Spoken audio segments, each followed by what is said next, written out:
Ok, nessa videoaula nós vamos ver quais foram as alterações necessárias na janela do caixa para que ele fosse utilizado aí para posicionar os componentes.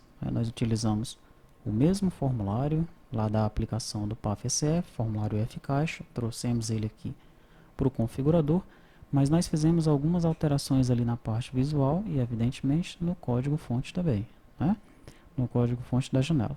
Então deixa eu abrir aqui o F-Caixa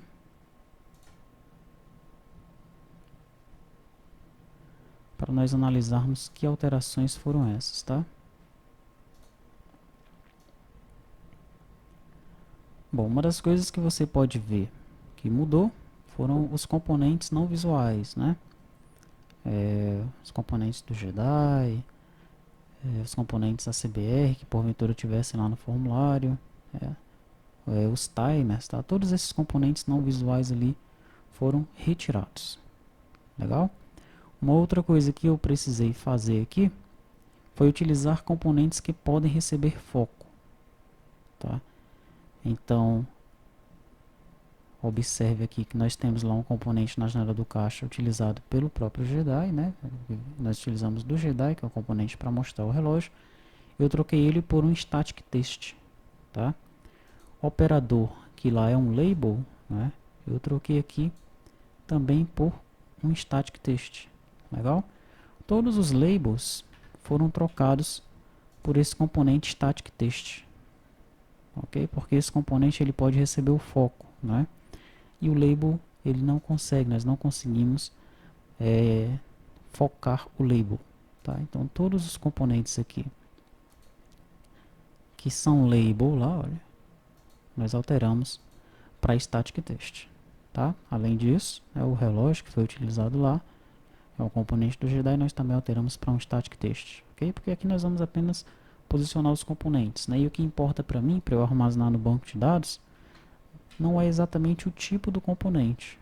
Se você observar nas tabelas do banco de dados, tabela SCF posição componentes, eu preciso do nome do componente, a altura, largura, topo esquerda, o tamanho da fonte e o texto, tá? Então, se esse bobino aqui eu utilizo lá na minha janela como um componente JVListBox, mas digamos que esse componente, para essa alteração aqui, para o usuário manipulá-lo com o mouse e com o teclado, não sirva. Se eu trocar ele por um botão, tá? E ele ficar visualmente parecido com um botão, e eu conseguir pegar nome, altura, largura, topo esquerda, tamanho da fonte e texto desse botão, não tem problema nenhum, ok? Então os componentes aqui não precisam ser os mesmos que nós utilizamos lá na janela do caixa, né? O que o usuário ele precisa fazer aqui é conseguir manipular esses componentes e depois, através do nome do componente, eu tenho que pegar aquelas características para armazenar no banco de dados. Legal? Se você aprofundar um pouco mais, né? Aí quiser pegar cor de fundo, cor da fonte, essas coisas a mais e armazenar isso no banco, que nós não estamos armazenando aqui nessa tabela posição de componentes, né? Aí talvez você tenha que manter uma compatibilidade maior entre os componentes que você vai trocar ali, tá? Mas enquanto forem só essas características aqui, não tem problema essa troca que nós fizemos não. Legal?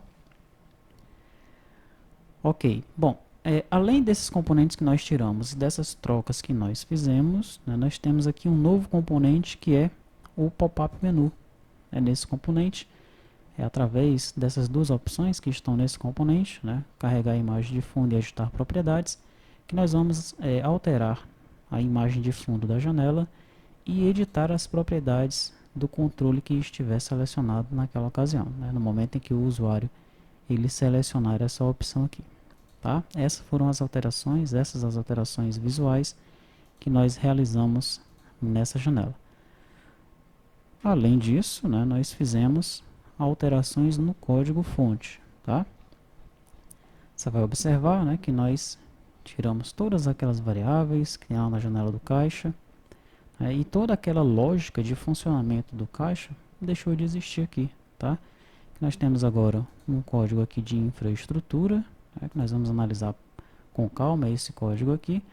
Temos um código para o controle do mouse, um código para o controle do teclado e um código de configuração dos componentes, onde nós carregamos a imagem de fundo, chamamos a janela de propriedades, posicionamos os componentes quando a janela é carregada, esse código foi aproveitado lá do caixa, tá? E gravamos a nova posição dos componentes. Tá? Isso aí está nessa região aqui, configuração dos componentes. Ok? Então, só para você se situar nas alterações aí que foram realizadas, né, para que nós pudéssemos aproveitar a janela do caixa aqui no configurador e assim posicionar os componentes de forma visual.